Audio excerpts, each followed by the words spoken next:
Mesto rozbehlo v tomto roku rozsiahlu rekonštrukciu ciest a chodníkov. Prvou väčšou investíciou bola obnova Mladoboleslavskej ulice, vrátane priestoru pred požiarnou zbrojnicou v sume 124 000 eur, ktoré boli hradené z rozpočtu mesta. Kde sa jednalo o frezovanie asfaltobetónového krytu v hĺbke 8 cm, následne zhotovenie prídlažby z kamenných žulových kociek a nový kryt v dvoch vrstvách po hĺbke 4 cm, kde sa súčasne inštalovala aj roznašacia geomreža. V posledných dňoch bolo vyznačené aj vodorovné dopravné značenie na tejto komunikácii, takže táto ulica už je z našej strany pre tento rok uzavretá. Na konci júla sa rozbehla ďalšia komplexná rekonštrukcia, tentokrát na Šancovej ulici. Obnovený bude nielen kryt cestnej komunikácie v celej dĺžke, ale aj pravostranný chodník od Sládkovičovej po Majslovú ulicu. Táto investícia si vyžiada sumu takmer 180 000 z rezervného fondu. Pri tejto komunikácii takisto príde k pokladke novej kamennej prídlažby. Po oboch stranách komunikácie budú povymieňané obrubníky aj na opačnej strane komunikácie, kde nerealizujeme rekonštrukciu chodníka, tak aby cesta mala vyhovujúci okraj po oboch stranách. A súčasťou týchto prác bude na záver aj inštalácia oceľovej lávky, ktorá bude súčasťou chodníka pri chránenom strome Topol sivý. Tento strom je súčasťou pamätihodnosti mesta Pezinok ako prírodná pamätihodnosť a z dôvodu ochrany koreňového systému tam bude chodník v tomto mieste prerušený a chodci budú prechádzať po vyvýšenej lávke, ktorá bude nad koreňovým systémom tohto stromu.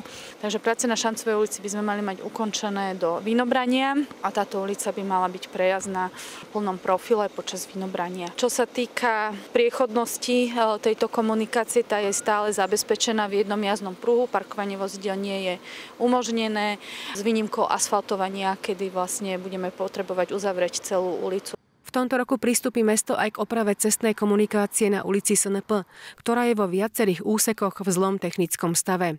Rekonštrukcia počíta s výmenou vozovky v rozsahu 9160 m². Je tu navrhnuté frezovanie 5 cm asfaltobetónu s následnou pokladkou 5 cm asfaltobetónu s lokálnou výmenou obrubníkov, miesta, kde sú poškodené a s výškou úpravou poklopov a vpustí. Predpokladná hodnota zákazky je 238 000 eur z DPH. Momentálne prebieha verejné obstarávanie. Práce plánujeme začať po vynobraní a mali by trvať 60 kalendárnych dní. Čiže ukončené ešte tento rok. Súbežne s cestami samospráva investuje aj do obnovy mestských chodníkov, a to vo viacerých lokalitách Pezínka. V prvej etape sa práve buduje a tento týždeň dokončuje chodník na Cajlanskej ulici medzi križovatkami Svätoplukova a Laca Novomestského z betónovej dlažby. A takisto jeden nový kúsok chodníka na Kutuzovovej ulici pri križovatke s Krížnou ulicou, kde bude doplnený aj priechod pre chodcov. Tieto práce na týchto dvoch úsekoch by mali byť ukončené približne do 11. augusta. S rekonštrukciami chodníkov sa bude v nasledujúcich týždňoch pokračovať aj na ulici Generála Pekníka, na Bielenisku a na ulici Laca Novomestského.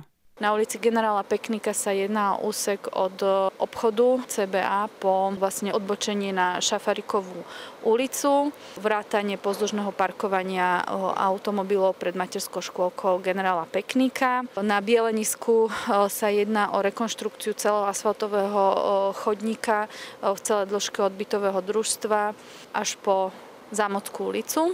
Tieto oba chodníky budú mať asfaltobetónový kryt, vymenené obrubníky a lokálne vyspravený podklad pod nový asfaltobetón v prípade potreby. Čo sa týka posledného chodníka, to je chodník na ulici Laca Novomestského. Tento úsek sa bude realizovať od nového stánku po most cez potok Blatinu. Tento jednostranný chodník bude takisto mať vymenené obrubníky a bude mať povrch z asfaltobetónu.